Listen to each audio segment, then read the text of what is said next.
السلام عليكم ورحمة الله تعالى وبركاته. அல்ஹம்துலில்லாஹ். எல்லா போலும் அல்லாஹ் ஒருவனுக்கு சலாத்தும் சலாமும் கண்மணி ஸல்லல்லாஹு அலைஹி வஸல்லம் அவர்கள் மீதும் அவருடைய குடும்பத்தார்கள் தோழர்கள் நம் அனைவர் மீதும் உண்டாகட்டும் என்ற துஆவோடு, அருமையான சகோதர சகோதரிகளே, 20வது தராவீஹ் இன்னைக்கோட என்னுடைய பயான் முடிகிறது. இன்ஷா அல்லாஹ் நாளையிலிருந்து 10 நாளைக்கு தாஹிர் பள்ளியில் நடக்கும். ஏத்திகாஃப் இருக்கிறதுனால இங்கே வர முடியாத ஒரு சூழ்நிலை. அதனால் இறுதி பயான் அப்படிங்கிறதுனால நோம்பை பற்றி பேசிட்டு ஒரு 10 நிமிஷம் வேறு சப்ஜெக்டையும் இன்ஷா அல்லாஹ் உங்களுக்கு சொல்கிறேன். 3 விஷயங்கள் சொல்லுவேன். அந்த 3 விஷயங்கள் நீங்கள் லைஃப்பில் அடுத்த வருஷம் வரைக்கும் ஃபாலோ பண்ணிங்கன்னா மிகப்பெரிய நன்மையை பெற்றுக்கொள்ளலாம்.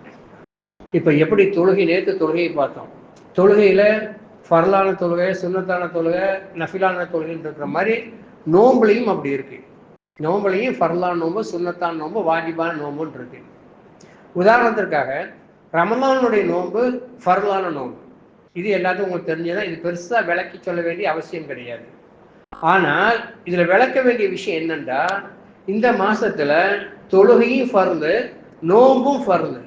ஆனால் தொழுகை இல்லாமல் போன 3 நாள் 5 நாளைக்கு தொழுகை இல்லாமல் போன சகோதரிகள், பெண்கள் தொழுகையை கலா பண்ண தேவையில்லை. நோம்பை கண்டிப்பான முறையில் கலா பண்ணணும். நோம்பை கண்டிப்பான முறையில் கலா பண்ணணும். அந்த நோம்புக்கு மட்டும் ரமலானில் என்ன நன்மை கிடைக்குமோ அதே நன்மை கிடைக்கும். ஏன்னா இது உங்க மேல உள்ள மிஸ்டேக் இல்லை, அதனால கண்டிப்பா கிடைக்கும்.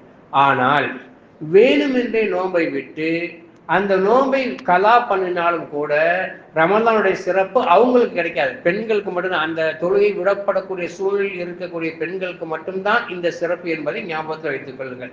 இது ஃபர்லான நோம்பு. வாஜிபான நோம்புன்னு ஒரு நோம்பு இருக்கு, கண்டிப்பா செய்யணும். வாஜிபான நோம்புனா ஃபர்லுக்கு அடுத்த கேட்டகரி, கண்டிப்பா செய்யணும். அது எந்த நோம்புனா நேர்ச்சை நோம்பு. இப்ப ஃபாத்திமா ரலியல்லாஹு தஆலா அன்ஹா அவங்க ஹசன் ரலியல்லாஹு உடம்பு சரியில்லாதவங்க நேர்ச்சை பண்ணாங்க. ரசூல் ஸல்லல்லாஹு அலைஹி வஸல்லம் அதை அனுமதிச்சாங்க. அதை வைக்குமாறு சொன்னாங்க. அன்னை அவர்கள் வச்சாங்க. உதாரணத்திற்காக பிள்ளைக்கு உடம்பு சரியில்லை, என் பிள்ளையுடைய ஜுரம் போயிடுச்சு, உடம்பு நல்லாயிடுச்சுன்னா, யா அல்லாஹ் உனக்கா நான் 3 நோம்பு வைக்கிறேன், அல்லது 1 நோம்பு வைக்கிறேன், அல்லது என் ஹஸ்பண்டுக்கு இப்படி ஆயிடுச்சு, அவருடைய நிலைமை மாறிச்சுன்னா நான் 1 நோம்பு வைக்கிறேன். ஏதாவது ஒரு காரணத்தை சொல்லி அந்த காரணத்திற்காக நான் நோன்பு வைக்கிறேன் என்று நீயத்தில் பண்ணினால், ஆண்களோ பெண்களோ, இதில் பெண்கள் தான் நிறைய நீயத்து பண்ணுவாங்க இந்த மாதிரி, அவர் நீயத்து பண்ணினால் அந்த நோன்பை நிறைவேற்றுவது வாஜிபு. அந்த நோன்பை நிறைவேற்றுவது வாஜிபு அப்படிங்கிறது ஞாபகத்தில் வச்சுக்கணும்.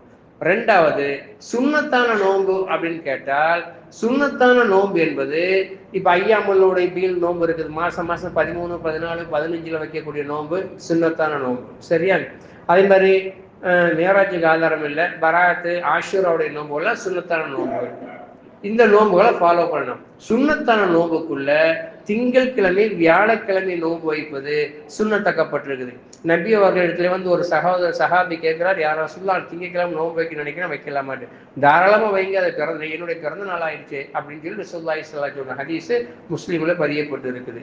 2வது திங்கட்கிழமைக்கு வியாழக்கிழமைக்கு என்ன சிறப்புண்டா, அந்த 2 நாட்கள்ல தான் நம்முடைய அமல்கள் அல்லாஹ்விடம் காண்பிக்கப்படுகின்றன. டெய்லி எழுதுறாங்க, ஆனா காண்பிக்கப்படுறதுக்கு வாரத்துக்கு 2 நாள், திங்கட்கிழமை வியாழக்கிழமை அல்லாஹ்வுடைய சன்னிதானத்தில் நம்முடைய அமல்கள் ஒப்படைக்கப்படுவதன் காரணமாக அந்த 2 நோம்பும் சுன்னத்தாக்கப்பட்டு இருக்கிறது என்பதை விளங்கிக் கொள்ள வேண்டும்.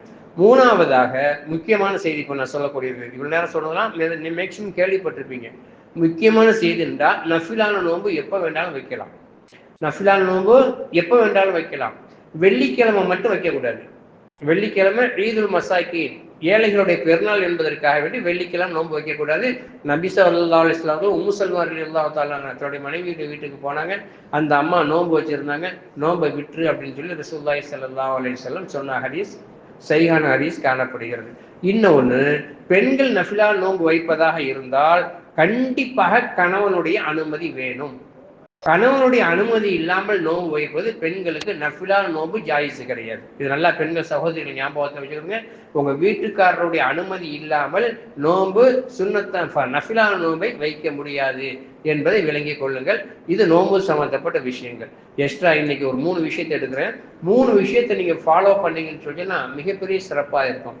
முதலாவதாக, படுக்கக்கூடிய நேரத்தில், இப்போ ரமலான் போயிட்டு இன்னொரு 10 நாள் ரமலான் வந்துருச்சுமா, அப்புறம் பெருநாளுமா, அப்புறம் அதுவும் ஓடி போயிடும் இல்லையா?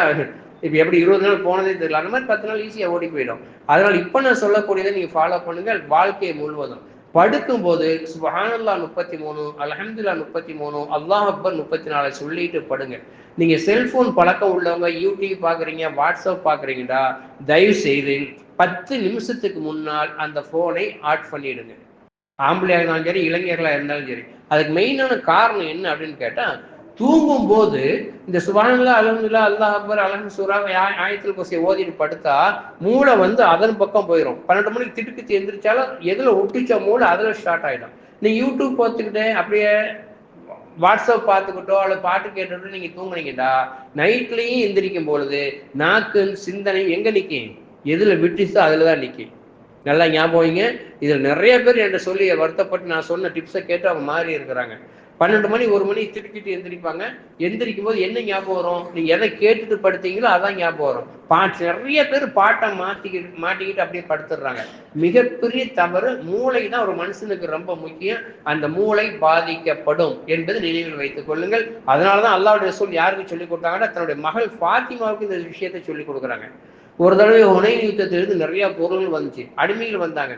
அலி ரலியல்லாஹு சொல்றாங்க, மனைவிட்ட சொல்றாங்க, நீயே வந்து மாவாட்டுற, நீயே குதிரைக்கு வைக்கிற, மெயின்டைன் பண்றது கஷ்டமா இருக்கு, நிறைய அடிமைகள் வந்துருக்காங்க, வத்தாட்ட போய் ஒரு அடிமை பெண்ணை வாங்கிட்டு வா அப்படிங்கிறாங்க. ஃபாத்திமா போறாங்க. நபி அவரு சஹாபாக்களோட பேசிட்டு இருக்காங்க. ஆனால் வெக்கப்பட்டு திரும்பி வந்துடுறாங்க. மகள் வந்துட்டு போனதை நபி அவர்கள் பார்த்துட்டாங்க. சஹாபாக்கள்லாம் போன பின்னால மகளுடைய வீட்டுக்கு நேரம் வர்றாங்க. என்ன ஃபாத்திமா என்ன பார்க்க வந்தியா அப்படிங்கிறாங்க. அலி ரலியல்லாஹு முந்திக்கிட்டு ஆமா நானும் அனுப்பி விட்டேன் அப்படின்னு சொல்லிட்டு ஒரு அடிமை பெண்ணை வாங்கிட்டு வாண்டு அனுப்பி விட்டேன் அப்படிங்கிறாங்க.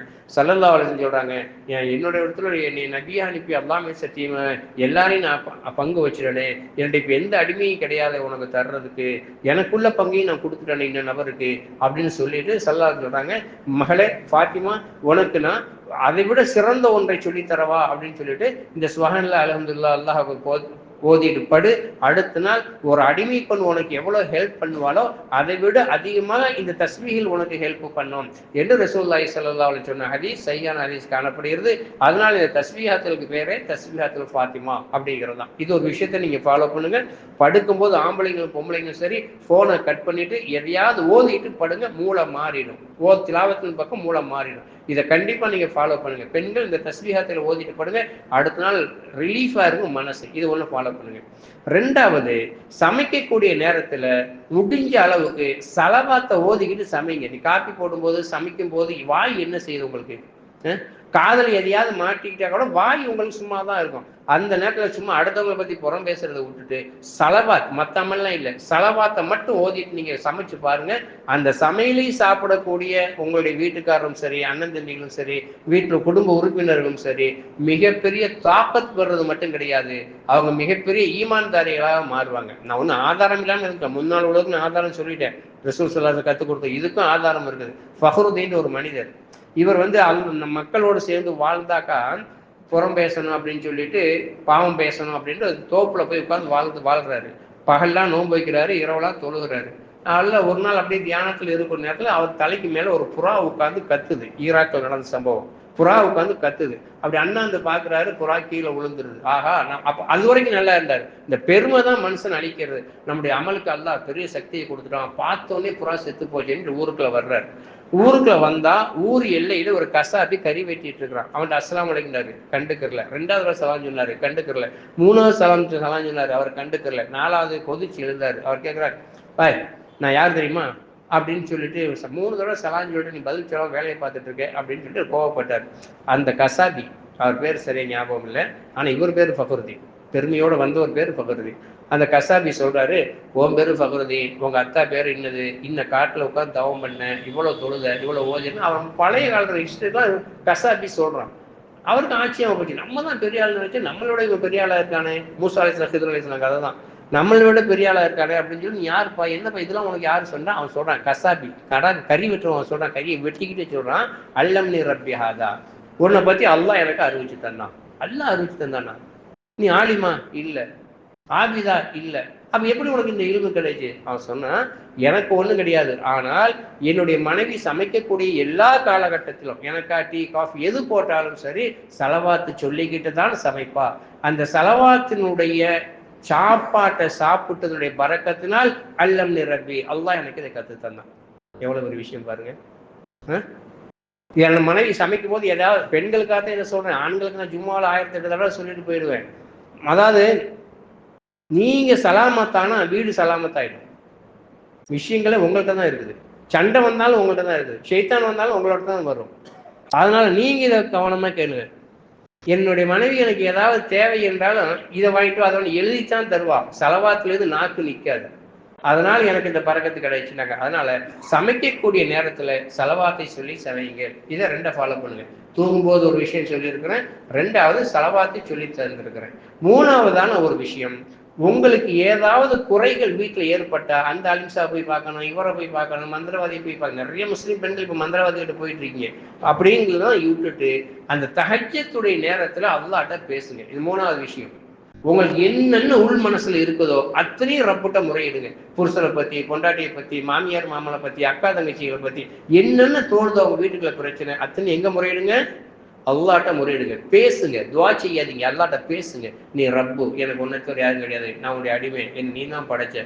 அப்படி இது யாரு ஐடியா தெரியுமா? மூசா அலைஹிஸ்ஸலாம் சமுதாய மக்களுக்கு கற்றுக் கொடுத்தது ஐடியா. அதை நான் உங்களுக்கு சொல்லிட்டு இருக்கேன். மூசா அலைஹிஸ்ஸலாம் டெய்லி சொல்லுவாங்களா, அல்லாட்ட பேசுவாங்களா, அல்லாஹும்ம அன்த ரப்பி ஃபஇன்ன ஸலக்தனி வ தஹதீனி வ துத்இமுனி வ துஸ்கீனி வ துஹீனி வ துமீதுனி வ அன்த அலா குல்லி ஷைஇன் கதீர். இது மூசா அலைஹிஸ்ஸலாமுடைய துஆ.